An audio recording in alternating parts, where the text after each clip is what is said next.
Hello hello नमस्ते सबैजनालाई good morning अनि स्वागत छ मेरो मिनी ब्लगमा।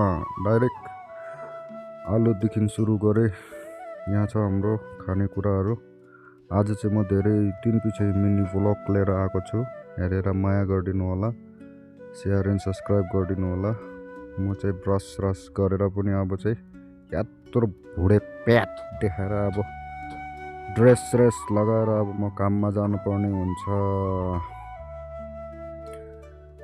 अनि 2025 लाई बाई बाई गर्दै 2026 को मेरो आज फर्स्ट ब्लग हो। अब म काममा जानुको लागि पुरा रेडी हुँदैछु। टनाटन रेडी भएर चाहिँ म जानुपर्ने हुन्छ। त्यसो भन्दै म चाहिँ ज्याकेट लगाएर लागे डाइरेक्ट अब लाइट साइट अफ